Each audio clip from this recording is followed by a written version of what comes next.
Hey everyone, good evening.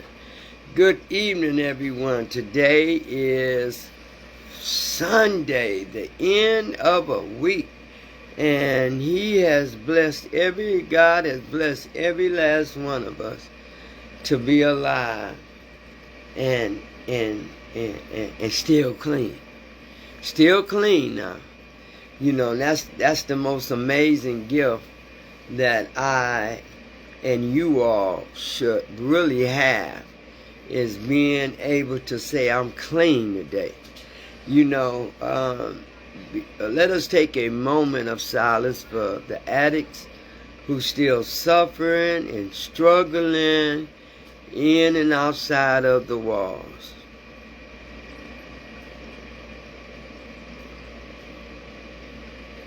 My God.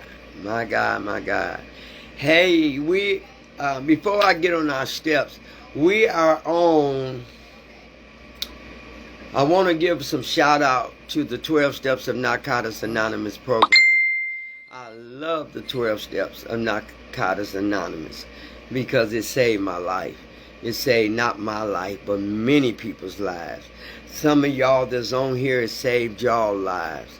The 12 Step Narcotics Anonymous has taught us a new way to live and a new way to think, a new way to do things, a new way to look at things, a new way to take things in for what it is, and learn from it, and get ourselves together. To all the treatment facilities, I always give a shout out to my counselor Sterling White. I love you dearly. I love you very much.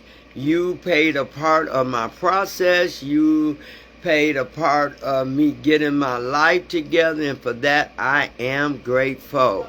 Shout out to all the treatment facilities. I shout out to the group homes for the men's and women's who's struggling, that's getting their lives together, who's trying to work out some things that they've been going through. Shout out to you all. Shout out to the counselors. Shout out to the therapists. All the therapists, because the work that you do is amazing. And it's very humbling and very honest. Because when I notice when y'all come from the heart, I always tell you what comes from the heart reaches the heart, and it does. And I want to give a shout out to the parents, or the mother, or the father, sisters and brothers who lost a loved one to the addiction, the drug addiction, the overdose, the fentanyl, the alcohol. I give a shout out to you all too for taking it in and learning from it, learning more about it, and not giving up. Especially when you have other kids and other peoples in your lives that love you, and keep that person that overdosed or died in their addiction, keep them alive. Talk to them like I do. Talk to them, keep them alive. Okay, we are on step one. Hey Lily, how you doing? We are on step one.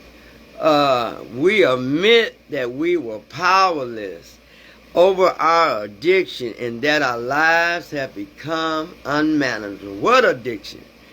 Drug addiction. Drug addiction is the biggest thing that's going on right now. Alcohol, weed, pills, fentanyl, heroin, and all the other drugs that I called, that I didn't call, but it's a part of the Narcotics Anonymous. All of us in there. That's why it's NA now. All kind of narcotics, all kind of pills. But this addiction have stolen a lot of lives, separated a lot of peoples. People still struggling, still trying to find a way to deal with this addiction, this disease. I hate this disease. I say it every time I get on here. And I have to continue to say that to myself, to always remind myself that I am a recovering addict. So this is why I always say this to myself, and I really mean what I say, and I say what I mean. That addiction nearly almost destroyed who I were, and almost made me lose my life. And I'm sure I met 1,000 or a whole lot of more peoples that almost lost their life. And I've got friends who's in wheelchairs. I got friends that cannot walk. I got friends that is sick, sick wise due to the addiction. Because if you don't change, if you don't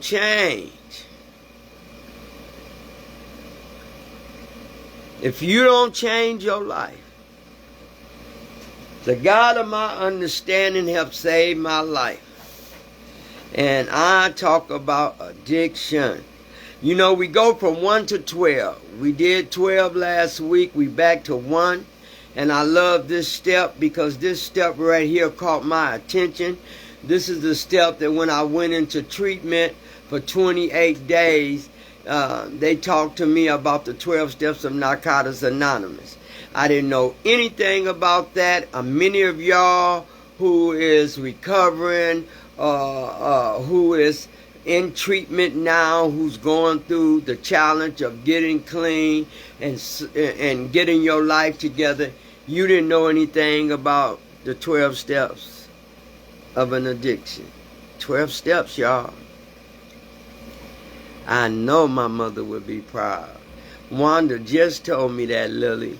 She would be so proud of me, but she with me because she talks to me all the time. So good for you to support me and this cats that I'm doing.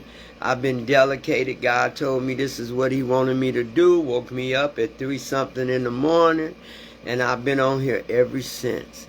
Because when God give you a message or give you some information that can be important to other people, you must listen. You must follow and obey. Follow and obey. Okay, so we on step 1. This step saved my life. This step made me get to some places in my life and the places in the spirituality part of my soul. It made me pull out some things for the first time in my life and to get honest. This step is about honesty. Can't add, can't subtract. Only thing you're going to get from this step is being honest. This is an honest step about being honest with yourself, to the God of your understanding, to the other people that's around you, but mostly to you first. Because once you can be honest with self and start telling the truth and start opening your eyes, start listening, start being aware of the situation and the danger zone that you are in. Hey, Mike, how you doing? The danger zone for me was I was hard-headed, and I kept using for years. And I never could tell my mother that I was using. Never could. She had to find it in the wrong way.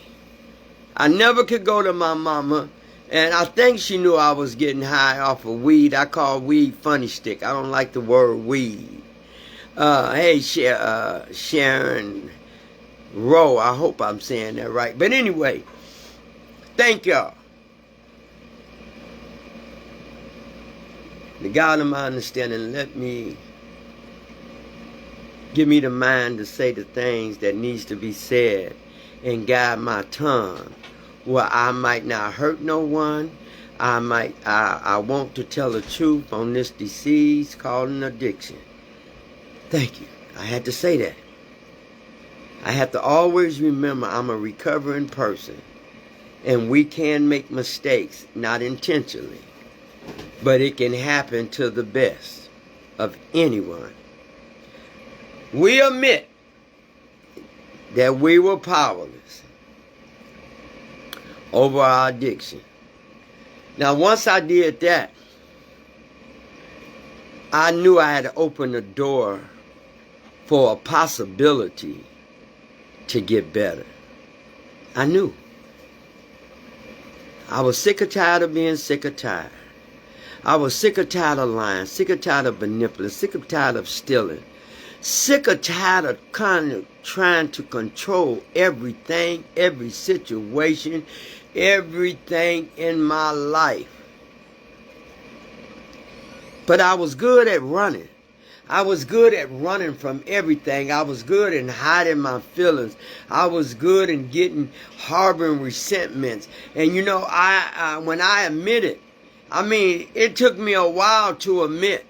You know, I kept drinking, I kept using, I kept going back and forth. But something happened one day. Something happened one day. And I don't think I even told this, but it was brought to me after I had got out of service. It was brought to me when I was driving. And I was like, what happened to make me want to change and to admit that I am powerless? And I'm going to tell you what it was. One day I was sitting down. This is dealing with step one, honesty, open-minded, and willingness to admit what's going on. And I remember sitting in the living room, just as good, high as a fly.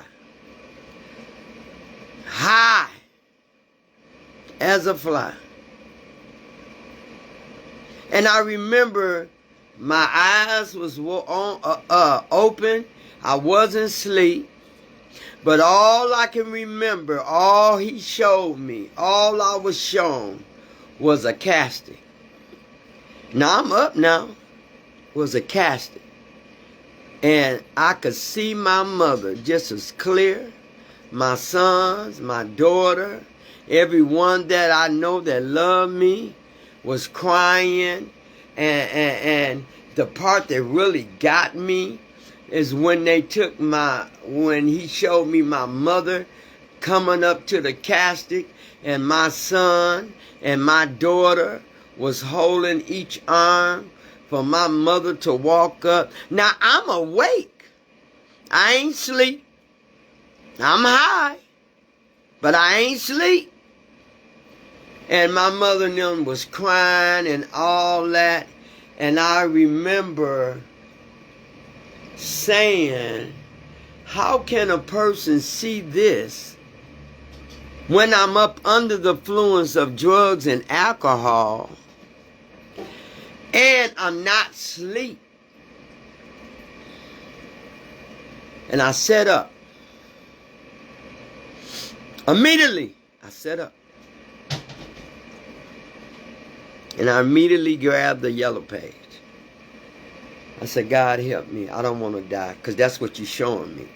You're showing me something. You're showing me what could be, but I could change it if I admit that I have a problem and do something about this disease. Do something about my character defect. Do something about me being honest. And I got honest. From that day I got honest. You know, I didn't get honest about everything, but I got honest about I have a problem. And I can't seem to stop on my own. My will ain't strong enough. My faith ain't strong enough. I need to go and get some healing and find out how can I work with this disease and then stop this disease from keep hindering me. And I went to my sister and told her, I said, I got to go to the hospital. And she said, for what, you sick, Renee? I said, no, yeah, I'm sick, girl. I'm so sick, it's all in here. It's all in my mind. I done seen myself dying. He done showed me I'm going to die if I don't stop using. And it's going to hurt my mother, because what I just seen was really tore my mother and my son and daughter apart.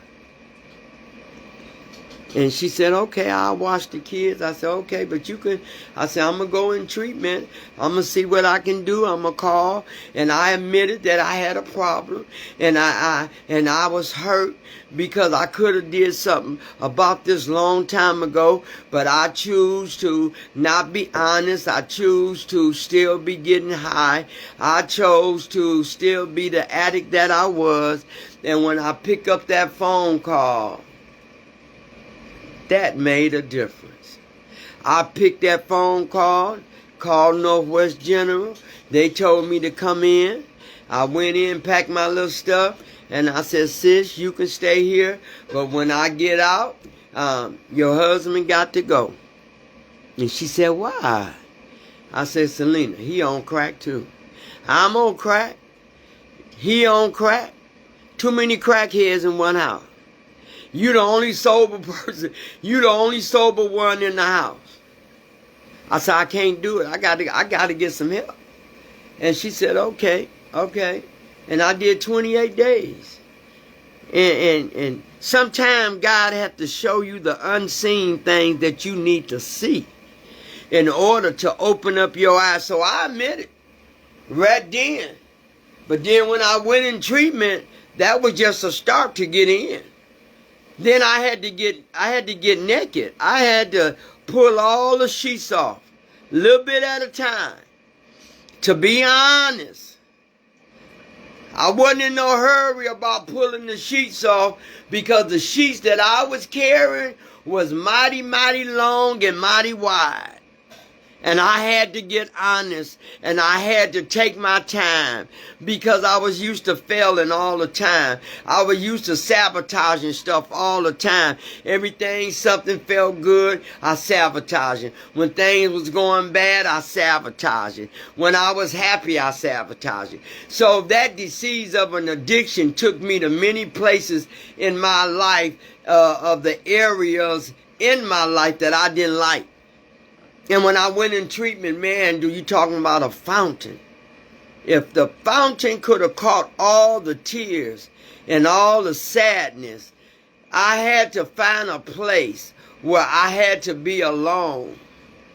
Because everybody I went in treatment, they wasn't really working on nothing. They had been there before, so they was used to it. You know, they said, you go there, get sleep for 7 days and detox, and then you wrap back out there. I couldn't afford to go back. My habit had became bigger than me. I couldn't afford to keep going back. And so I knew that I had to keep the focus on me, find me some good counselors, and I did. I found a few of them. And I had to get honest with God. I definitely got honest with me that day. And from that day on, I ain't never looked back. It was all about me opening up, all about me dumping out the garbage that's been deep in me and taking off the sheet a little bit at a time. So I admitted that I was powerless. I admit that the drug beat me. I admit that the drug was too powerful for me. I can't compete with drugs and alcohol because it won't do right by me. So why do I think that I can outbeat? You know, anytime that you can drive a car and be sloppy drunk and high at the same time, and think you the best driver on the street, up under that influence of drugs and alcohol, you know you got a problem. So I had to get honest. And getting honest sometimes can be very painful. It says we admit that we were powerless. Right then I knew I was powerless. Right then when I went into treatment, I knew that if I can get in this door. It took me about 30 minutes to go in the door. Because Satan wanted to tell me, you don't need this. You good. You know, you good. You still got a house. You got some furniture. You got a vehicle. You good. You can stop when you get ready. As soon as I got to the door, I knew from him showing me my casket and my mother and son and daughter leaning over, the pain that got great then. Because that was an eye-opener. If you don't stop, you shall die. If you don't stop, you won't be living no more. That was an eye-opener. For some people, for me, that was the one that did it. I had many eye-openers. But that one got my attention because I was wide awoke. I was high. But how can you be high and be woke and you see the casket? You see your mom and your son and daughter just as good as night and day. And so when Satan told me don't go, I turned around. I said, Renee, I thought you was going to be honest. I thought you was going to start being honest. I thought you was going to do this for your kids. Even if you can't do it for yourself, do it for your kids. And I immediately turned around, battling back and forth between that door to go through Northwest Hospital, to make a decision to go on that elevator, to go upstairs. But I made it. Because I had surrendered. I had admitted that I have a problem. I had to admit, God, you know, I made a lot of foolish mistakes. You know, I hurt people that love me. You know, I stole from the people that love me. You know, I admitted that I had a problem. And the problem was too great for me. And I went in. And that step, we admit that we were powerless. I didn't have a choice. I could have kept using. That's what I had been doing all my life. But that day that he showed me that casket was enough to scare me. See, it was enough. See, it was enough for me to be high, been drinking, but I can see everything as if it was right in front of me. He made it look like it was right in front of me, happening right then. And that was his way of getting my attention. So I admit it. Yeah, I'm a mess up from the flow up. I'm tired. I don't like living like this. I don't like not liking me. It had got so bad, I didn't even like me. And you saying how? People say, how can you do that easy? You can get tired of you. You cannot like you. You just keep messing up. And I had to admit to God, God, you know everything about me. But I need to admit this myself. I need to admit all the stuff that's been going on with me. All the resentments I'm carrying. All the garbage that I done stuck in a closet. Yeah, I need to admit that I can't do this drug. I'm tired of this drug. I admit that I am powerless over my addiction. And that my life had become unmanageable. Renee, did it really become unmanageable? Yes, sir. Yes, ma'am. How did it become unmanageable? Oh, well, let me give y'all some examples.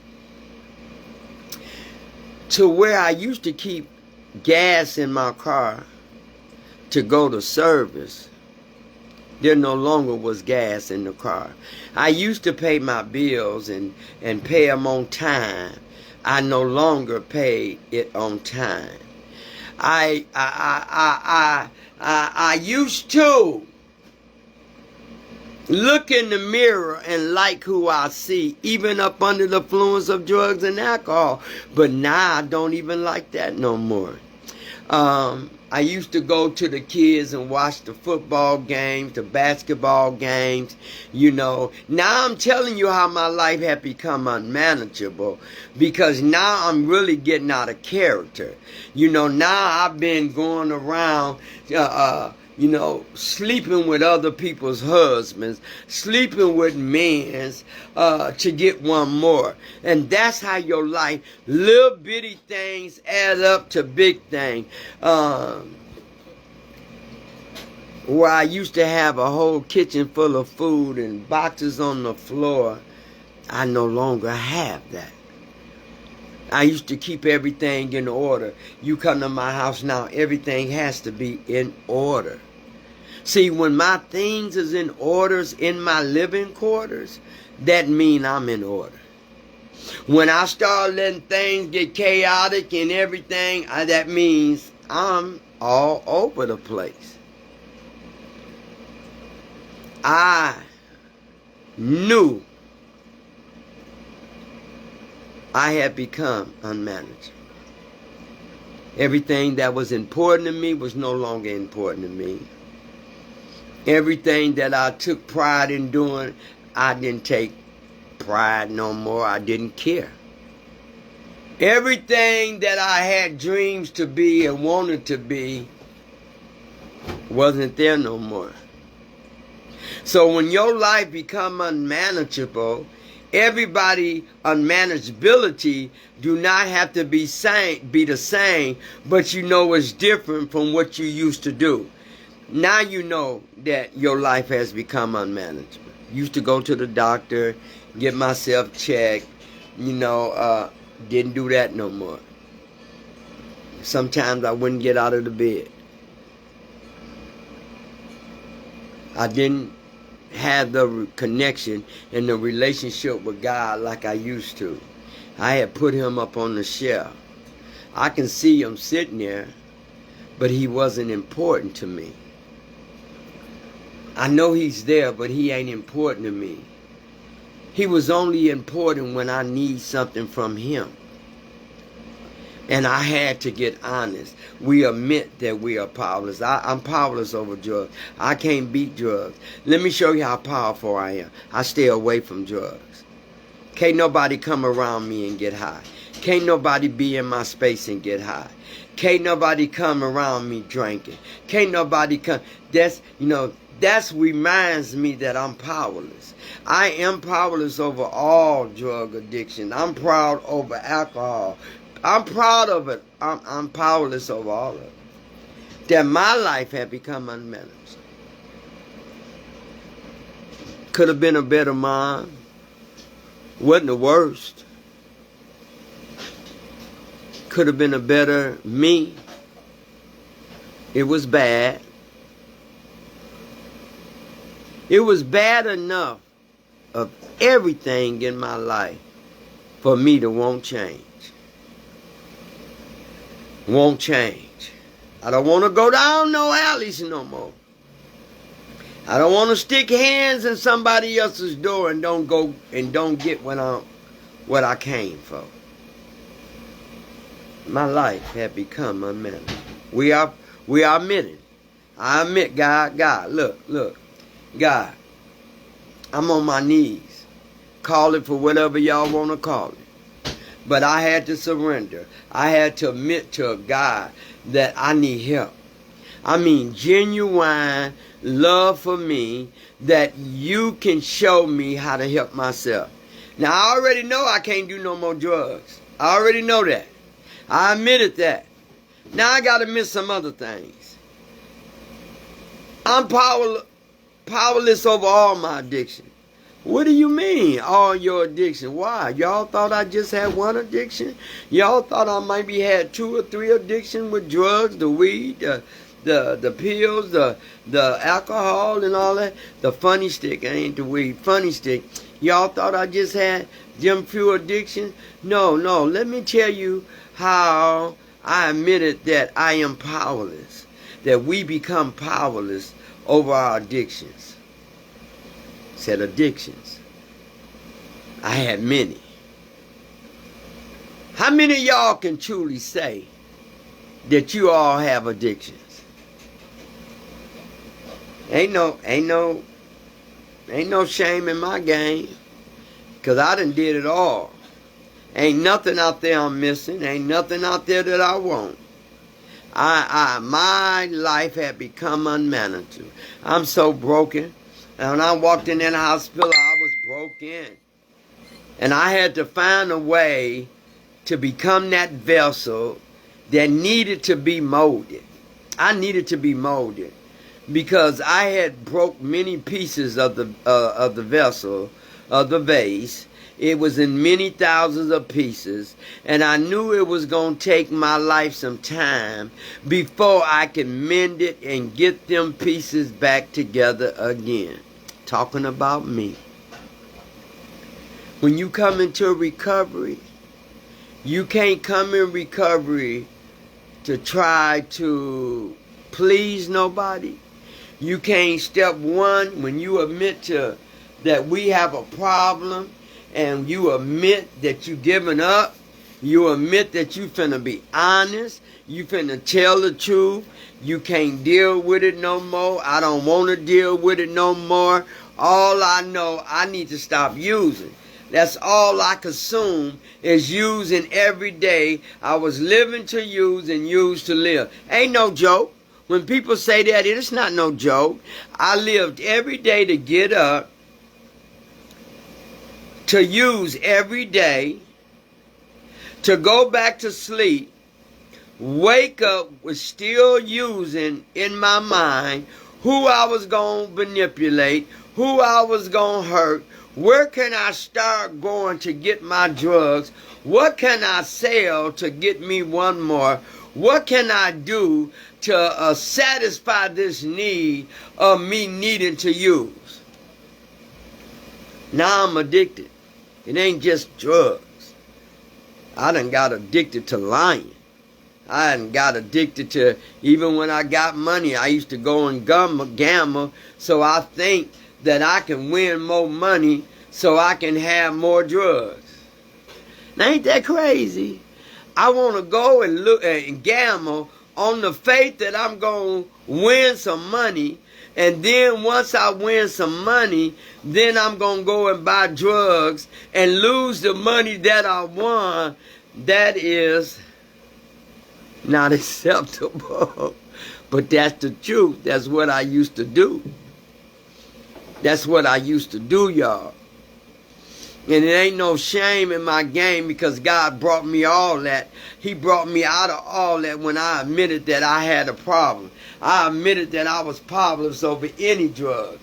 And you know what? I look at everything in a different way that y'all might look at it. I look at, if a person ain't good to me, if a man ain't good to me, or a person ain't good to me, they become a drug to me. That keep me going. If I meet a man and he ain't good to me and I'm not getting what I know I'm worthy of,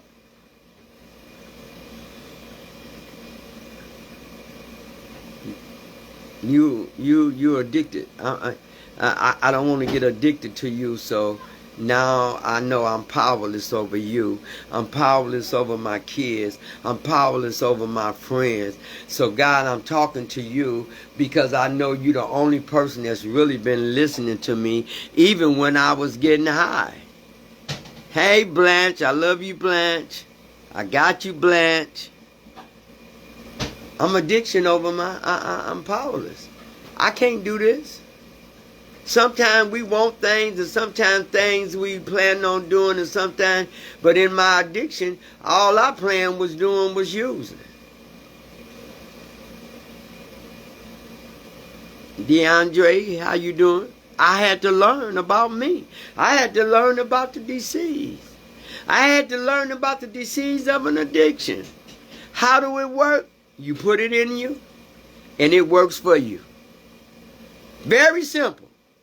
Long as you don't bother it, long as you don't pick it up, long as you don't chase it, just for the day, you don't have to worry about using it.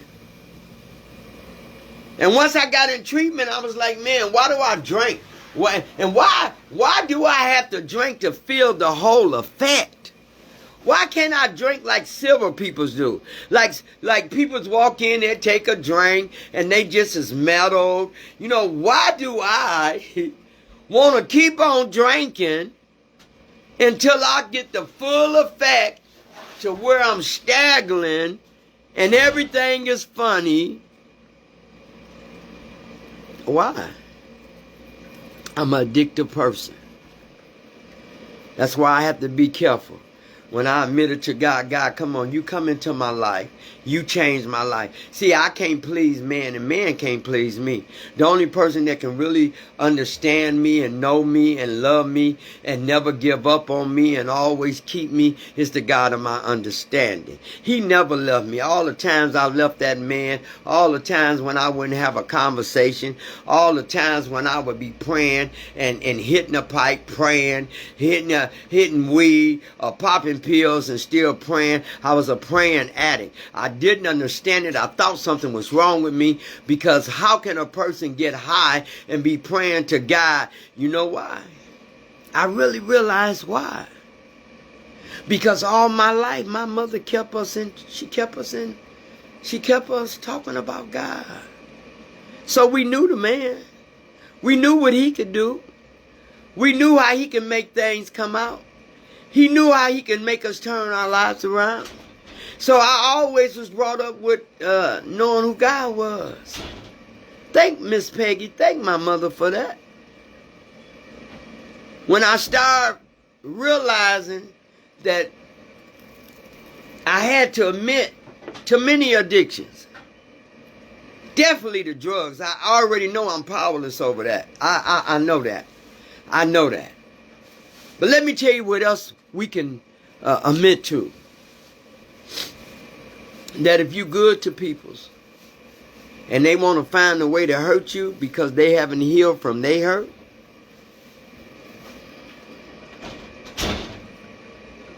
I'm powerless. Powerless trying to make up for something that I did 30, 45, 50 years ago.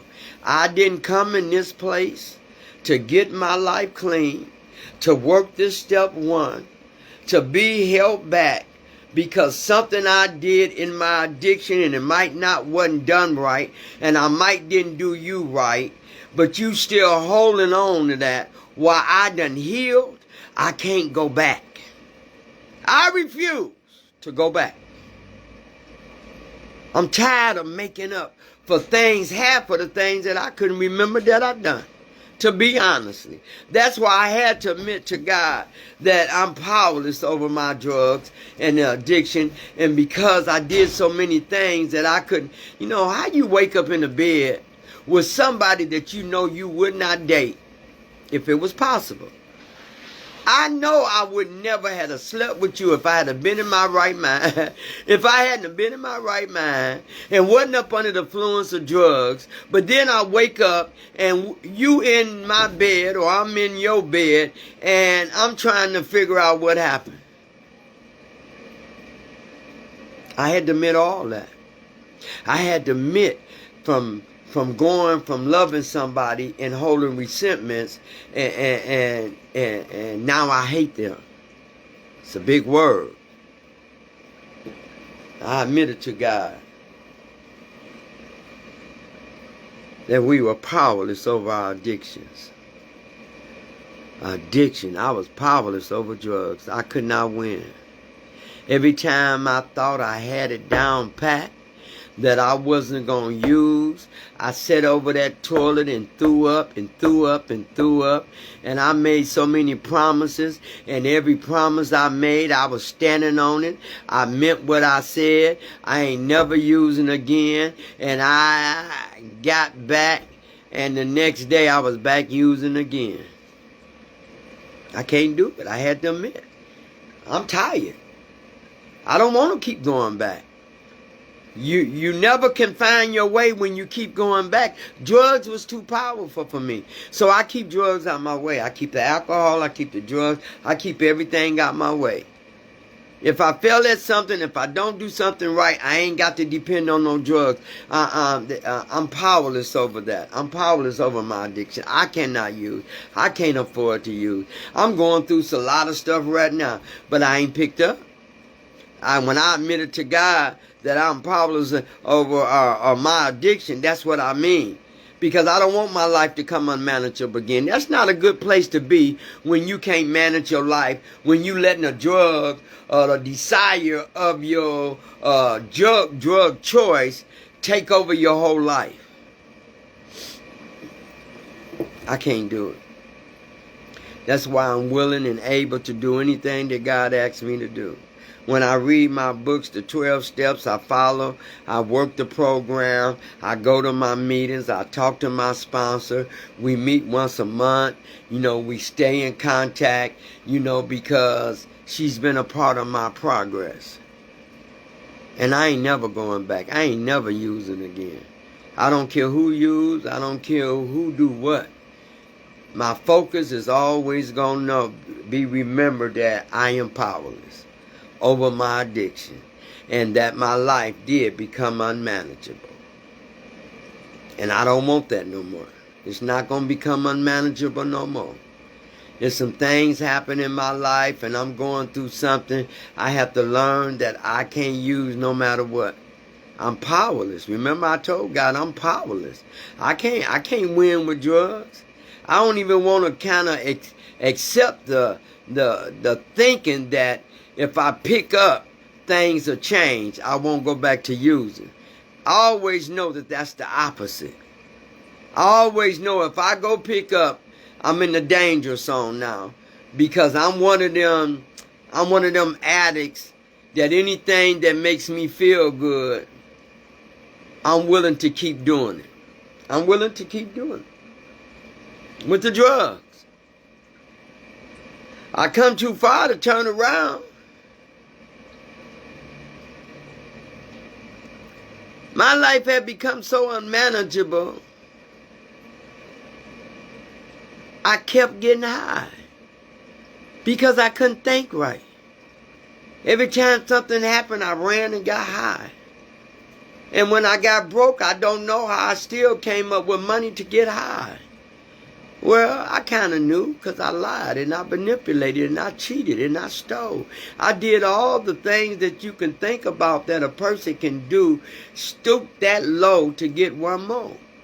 So that's why I know I'm powerless. I don't want to touch it.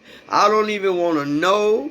I don't even want to be around it. I don't put me in people's places or no areas that I know that I can go and get high again. It's not working for me. It's never going to work for me. I hate this disease. And when I say that, I keep saying that. Every time I get breath and I'm breathing, I say, I hate this disease. Every phone call I get that they overdose. Every friend that done died that they overdose. Every friend that was doing good and was clean, and all of a sudden you choose to go back. You forgot that you was powerless over that drug of choice, and now you gone. See, I don't want to remember that. My friends that done died and loved me, that taught me that I don't want to die like that. When God showed me my casket, and it was a beautiful casket, and that was enough for me. That was a wake-up call. That let me know, instead of him come saying it in my ear and whispering to me like he usually do, but when he showed me that casket and he was saying to me, you gonna be in it. Keep messing around. Keep playing with this disease called drugs. You're going to be laying right there. I didn't want to be right there. I wanted to see what could God do for me that I couldn't do for myself. Well, let me tell you what he did for me. He made me understand this step. If I'm powerless over my addiction, why would I pick it up when I done said that I'm powerless? I can't win from it. It done hurt me all my life. I'm powerless. I can't touch it no more. It don't mean me no good. It don't even like me. It just want me to pick it up so it can take control over my life again. So no, I can't use drugs. I'm powerless. I am so powerless over that, I don't ever want to deal with drugs again. It had me bankrupt in the mind. I don't ever want to use alcohol again. One is too many, and 1,000 is never enough. That's what they say, and they telling the truth, because once I took a drink, that wasn't good enough. I wanted some more. Once I got high, that first hit, I've been chasing it for over 30 years. First hit. For years. And you ain't gonna never get that same feeling that you felt before. So you'll be chasing it all your life. And you will die. For the ones that's struggling. That's why I try to help anybody that's struggling. Because I know what it is to struggle. I've been there. I've done that. I don't ever want to struggle like that. I'm powerless over the drugs. I just can't win. And I know that. And I understand that. And I'm never going back to the place that I was. Never will I. Never. I don't care what happens. And I'm always saying, Lord, whenever you trying to do right, evil is always around you. That's how you know you're on the right track. Whenever you're doing right and things start to rushing in on you, stay focused. Stay focused. The enemy wants you. Stay focused. Why did I learn these steps? Why was I honest with step one? I had to get honest because I had been lying to myself all the time. I don't ever want my life to become unmanageable. I don't ever want a dope man to talk to me the way he used to. Demeanor me. Because I'm addicted to drugs. Never again will I go to that point and area in my life. I work too hard on me. When you learn how to give up something that you thought that was so important, like drugs and alcohol, when you can work on that and get a different mindset in your life, it's all about change. It's all about change. Sometimes we have to leave a place. Sometimes we have to go to a different state. Sometimes we have to go to a different era. Sometimes we have to change our whole demeanor in order for things to happen. I know I couldn't use. Man, I was so burnt up. Sometimes y'all might not understand. People say, well, it's good that you go on there. The only reason why I come on here because I was that dope fiend. I was that crackhead. I was everything that you call a person on them streets. And I've called them too. And I became just like them. So I know what it is to be a crackhead. Had I not been a crackhead, how can I come on here and tell you how the steps work and how the steps have changed my life to where I know that I'm powerless over my addiction and my life don't have to be unmanageable no more. But it became unmanageable because I refused to be honest and admit. I had to admit. God, I don't like this. I'm hurting. Don't want nobody to see me hurt. Don't want nobody to know that I used. Don't nobody want to know that I can't stop. Don't nobody want to know how much furniture and TVs and watches and jewelries I done sold to get one more. I don't want nobody to know that I'm dying inside. I'm dying. I'm dying inside. Sometimes I wouldn't get out the bed. Sometimes I keep all the windows closed, sending the kids somewhere else. My life had become unmanageable. Who in the world would want to go back to that? When I went into treatment, it was for good. It was for real. I had to admit to a lot of things that I had done. I had to admit to a lot of things that I need to do. I had to admit to God and to myself and get an understanding. God, please help me because this disease is awful. The urges, and I remember coming off this, and I remember, when you go into treatment, they talk about this step. And I remember getting on this step, and I remember sitting there and letting them talk to me and was telling them that this step, if you can do this first step, it can help you get to the next step. If you can do this first one, it can help you to do the second step. We admit it. It didn't say just me. It said we as peoples that's dealing with addictions, drug addiction, gambling addictions, lying addiction, sleeping around addictions, cutting addiction. So many. But that drug addiction, it'll damage a lot of stuff in you. But I admitted to God that I'm powerless. I cannot win. And once I said that and kept saying that and kept saying that, then it started working and manifesting in my spirit. I kept going to meetings. I kept hearing other people's stories. It just made me feel good when I would go to meetings and hear other people tell their story of how they slept or where they slept or how they was hurt somebody or how they went from sleeping in a house into a garbage can.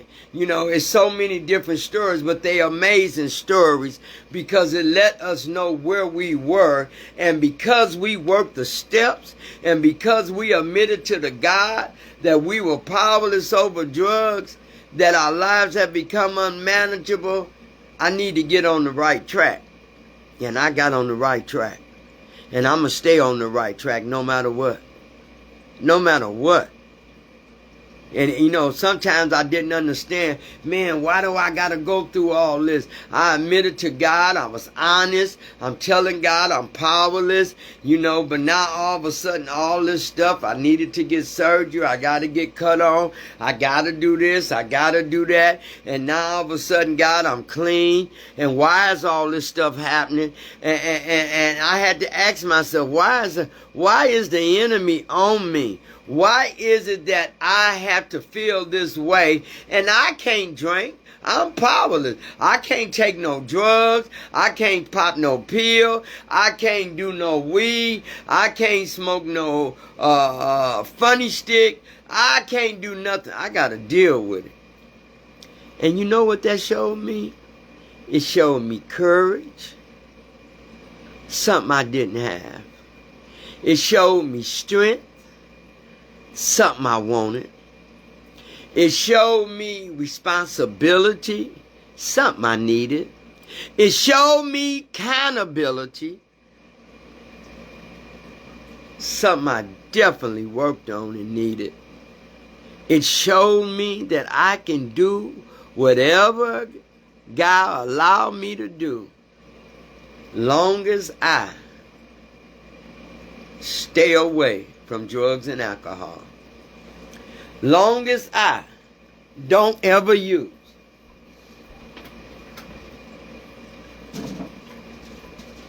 And I found a new way to live. I mean a new way. A godly way, new way, a promised way. And I ain't used yet. And I ain't going to. I come too far. I admit it. That I'm powerless. Ain't no shame in my game. I can't win. I can't win. I can't win with heroin. I can't win with crack. I can't win with alcohol. I can't win with anything else that's dealing with drugs. I can't win. I respect it. What? What do you mean you respect it, Renee? Tell me what you mean. I said, okay, remember I told y'all I ate some Skittles. Woo! I ate some Skittles one day. I was on my way to work and I was driving, going to Racine. I was going back and forth to Racine. I did that for like 5 years. And I was going to Racine and I ate some Skittles. And the Skittle must have went down the wrong way. Man, that Skittle went down there. I couldn't breathe. I couldn't cough. I thought I started turning colors. I had to pull over on the expressway. And I had to say, my God, my God. I was just hitting on the dashboard, trying to breathe. Then I hit myself. And all of a sudden it popped out. I bet you I ain't never ate another Skittles. I ain't never ate another Skittles since. I respect Skittles. I'm powerless over Skittles because if Skittles go down the wrong pipe and I was just blessed that it came up. But what if it didn't? I could have died from a Skittle. So I respect Skittles. Well, that's how drugs is to me. I respect the drug. No, hey, if I was talking to the drug, you know what I would say? This is what I would say. Hey, auntie, you know what I would say? Hey, Mr. Drug, I once had you as my friend. I really thought that you loved me because you allowed me to get high off of your drugs and your alcohol. You know, but I wanted to say to you today, you know, that I respect you. I respect that you are no good. I respect that you hurt people. I respect that you fool us to thinking that everything is okay. Oh, and by the way, Mr. Drug, I also give you your crops because you still killing. You still taking people's out. You still allowing people to believe in you and overdose with you. And then yet you go to the next person. So you don't care, Mr. Drug. Mr. Drugs, today I am setting you free. Today I no longer want you in my life. I don't respect you, you know, but I stay away from you. I can't deal with you, Mr. Drugs. I respect you. You too big for me. Oh man, you too powerful for me. I can't handle you, Mr. Drug. I don't want you no more, Mr. Drug. You damaged all parts of my life in a time in my life that you told me everything was okay. The drug will tell you everything is okay. You know you ain't got no roll of tissue paper in that bathroom, but yet you will still go get high. And that drug will tell you don't worry about it. Go use a garbage bag. Do whatever you got. Mr. Drug, you lied to me. Mr. Drug lied to me all the time. So guess what? I'm going to respect you. And I'm going to respect you by staying away from you. And that's what I do. If you want to use, if you want to get high, if you want to hurt, if you want to be at bottom, I respect you enough to just stay there and do that. See, I know what it is to be on bottom. I know what it feels to be lost. I know what it feels to be unwanted. I know what it feels to lie to yourself over and over again. I know what it feels like to isolate. I was very good at that. I know how it feels to blame other people for my hurt. I've been there, done that. I know how it feels to hurt people's because I'm hurt. You know, so all them different areas, not just some, all them different areas that I talk about in my life, I know what it feel like. I was an example. I've been there. I can tell you that crack would kill. Alcohol would kill. It would hurt you physically, mentally, and emotionally. It ain't your friend. If you want to keep drinking, keep drinking. If you want to keep getting high, keep high. But I advise you to start admitting that the drug is too powerful for you. And that's what I was admitting to God. It's too powerful. The alcohol, the drugs, everything. It makes me a whole different person. I can't do it. I don't want to do it. I respect you enough to stay away from you. You hurt me too long. You hurt me long enough. You hurted me so bad because you made me feel good. I took that hit and I felt good. But you didn't tell me, Mr. Drug, that I would be chasing you from then on. So you deceived me. You lied to me. You counted me out. You laughed at me. The drug laughed at me. So I can't afford to ever go back. I will not go back. I love being clean. I love knowing who we are. I love going to meetings. I love seeing my friends celebrate clean time. I love going to a convention. I love taking vacations without the drugs and the alcohol. I love making good decisions. Even if I make a bad decision, even if something I want to do and I choose to do it and it don't turn out that way, I can deal with it without the drugs and alcohol. Drugs and alcohol is too powerful for me. I can't deal with none of it. Because we become addicted peoples. An addicted person means you always want something that's going to make you feel good. Well, that's what the drug did for me. It made me feel good because I can escape. I can run away. I can isolate. I didn't have to deal with the problem. I didn't have to deal with the situation. I'm sick of my family doing me this way. I'm sick of my kids putting down on me when they get ready. But I don't like people that want to love me when it's comfortable for them. See, y'all should be thankful for hurt, because hurt makes you stronger, and it makes you look at what you won't tolerate no more. It makes you look at what you're not going to go through no more. I'm not convenient for you when you want to pick me up or you want to be around me. Well, that's the drug. I was convenient for the drug. The drug liked me spending money. The drug liked me getting high, because the more I got high, the more I was close to death. The more I was getting high, the more I was going to lose different things. The more I got high, the more I was going to have that mental illness, wanting to hurt myself and hurt other people. I went through that all. And I choose. I thank God for who He is. And I think that He had favor on all of us, the ones that's clean, not just me. I think He had favor on every living soul. He created it. So I think God is, He want us to knock and come in.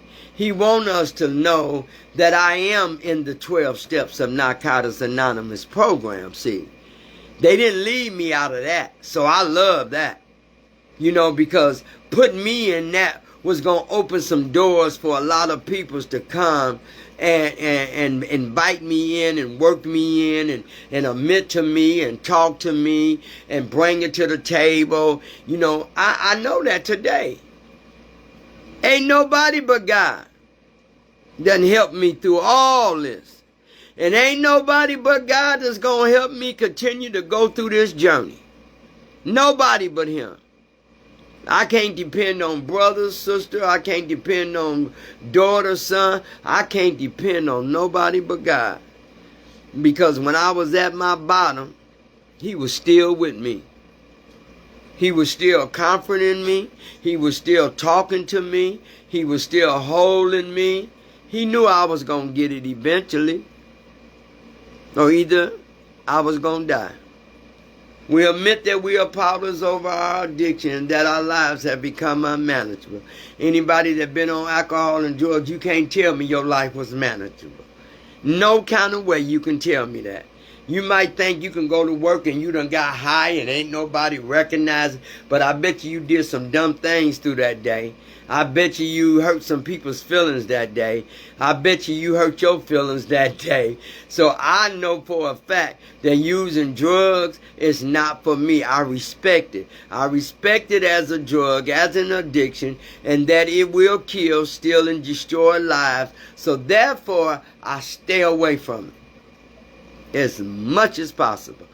Every day. Every day that I don't use, every day that I admit it, that I am powerless, I am good.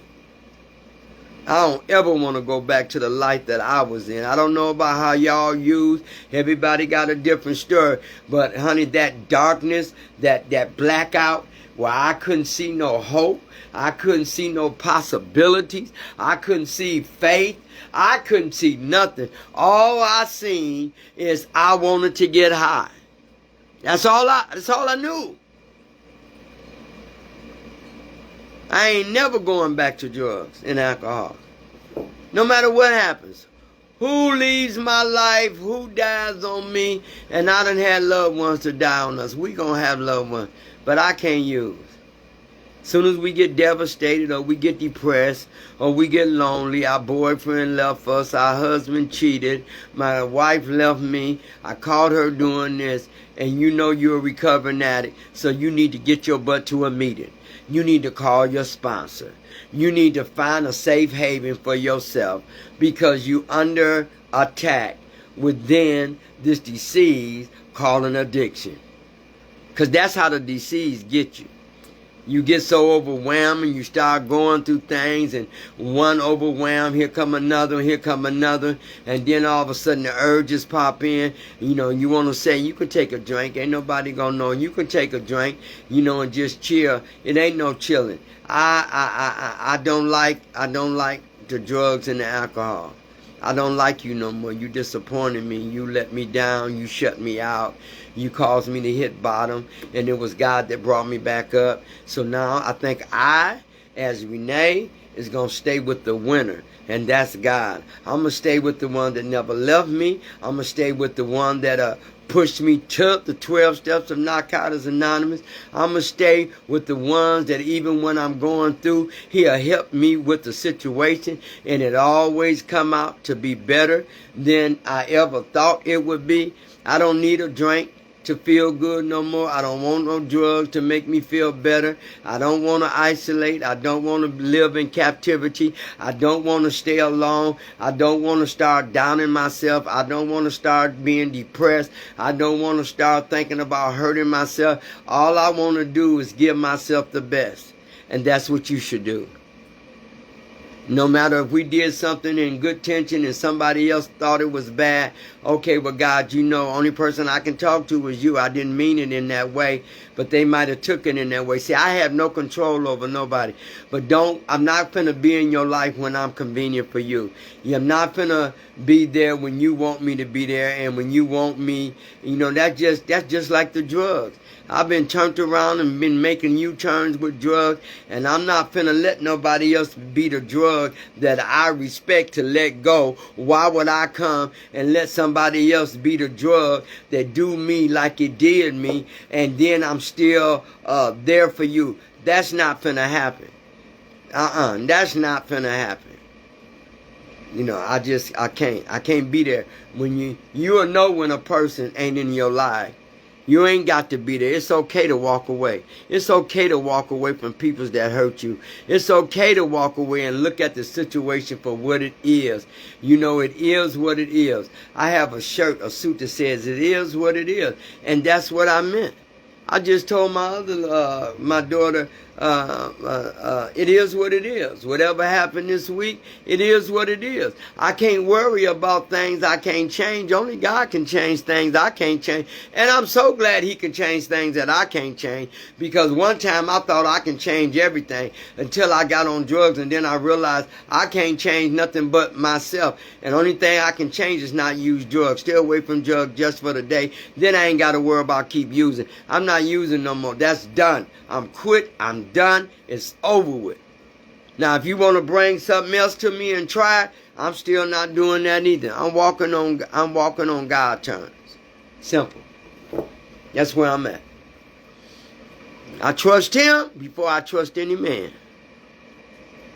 Because men's have let me down. Men's, they have let me down. Only person I know through this 12-step program, through the 12 steps of Narcotics Anonymous, surely telling y'all the truth. Only person I know has never let me down was the God of my understanding.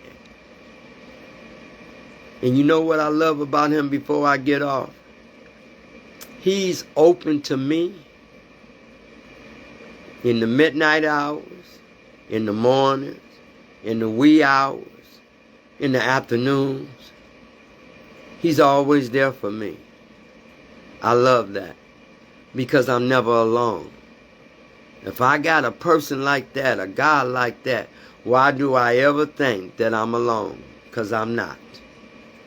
And I'm so grateful to him. I'm so grateful to y'all. Bless y'all who came on here. Lily, it was so good to see you. Blanche, it was definitely good to see you. I see you had a beautiful birthday. That young girl sung that song to you for your birthday. I hate I couldn't make it, but like I told you, I had a minor surgery and I still got to go back this week, but I'm all good. But at least you had a beautiful birthday. And I miss talking to everybody, to my auntie Wanda, whoever came on this site. Thank y'all so very much. Do something nice and kind for somebody. Be nice to people, because we living in this world, and this world ain't promised. The way things is going right now, if you don't know God, you need to learn how to know God. For real. I knew him, but I left him. I'm so glad I got him back. He's the head of my life now. You know, not the drug. The drug used to be the head of my life. The alcohol was the head of my life. The pills was the head of my life. Loneliness was the head of my life. I was broken. And for anybody that's broken, anything broken can be fixed. Don't sit on that. Don't let yourself tell you you are nobody. Anytime you want to change something in your life, you can change it. You can change the people, places, and things. You can change the way you think. You can change how you act. You can change where you go. You can change your atmosphere. You can change your attitude. You can change your personality. You can change your character. You can change the way you love a person. I know because I did. I'm smooth sailing. I don't let nothing get to me. I think about it and give it to God. You know, are you supposed to give things to him that we can't change, that we don't even want to be bothered with? You give it to him. And before you know it, it's all worked out. And you didn't even have to do nothing. So thank y'all so very much. Next week we will be on, you know, I love these steps. I talk about these steps all the time. And I like these steps because step 2, we're going to be on step 2. Next week, come to believe that a power greater than ourselves can restore us to some sanity. Now, that's a good one for me because I know he restored me and still working on me. Ain't that something that we think that we done got to a place in the world that we okay and we got it until we learn that, he ain't never done. He ain't never done. It's still better things. It's still changes. It's still things we got to know and learn and make. And that's what I like about it. Recovery is awesome. It's the best thing that ever happened to me in my life. Turning my life over to the care of God as I understand him. Not as you, as I. We admit that we are powerless. Most of all of us addicts had to admit that we were powerless over our addiction and that our lives had become unmanageable. That's why so many of us got lost along the way. But somewhere down the line, God put a person in our life or some books or some counselors or some therapists in our life to help us get back on the straight road to a new journey called recovery. And I love recovery. That was the best thing that I have ever had that didn't cost me not one dime. Everything is so high. But honey, it's so good to me. Even if it did cost me, I would have paid for it. That's just good. That's just how good it is. But I'm so glad I don't have to pay for strength and recovery and hope. I don't have to pay for none of that. I just stay on this journey, be honest, be mindful, and he'll work everything else out. If ain't nobody told you they loved you today, let me tell you, Renee loved you today. I'll see y'all next week. Y'all stay safe It's cold outside. Y'all stay safe. Watch your areas around you. It's finna get nighttime. Try not to be out there by yourself. Always keep somebody with you. For real, for real. It's finna be Christmas. People's gonna be stealing and taking and so keep yourself safe. Don't be out there by yourself. Even I tell the men's don't, all the guys. Always try to keep somebody around or something. Because these people are stealing, killing, and destroying everything. And it's going to get worse before it can get better. So may God continue to bless you. The God of my understanding is there just for you, just like he is for me. He said have the same favor from you that he do for me. I'm no different. I'm no better. I just wanted change in my life, and I got it. See y'all next week Friday night at 8 o'clock. Love you, Lily. Love you, Blanche, Wanda. It was some more names on here. I'm sorry. I love you too. I cannot see y'all. Thank y'all for letting me come into your life. Thank y'all for being a part of my process. And thank y'all for allowing me to take that hour or so to tell you about the steps. Because the steps do work. God bless. See you soon. Good evening.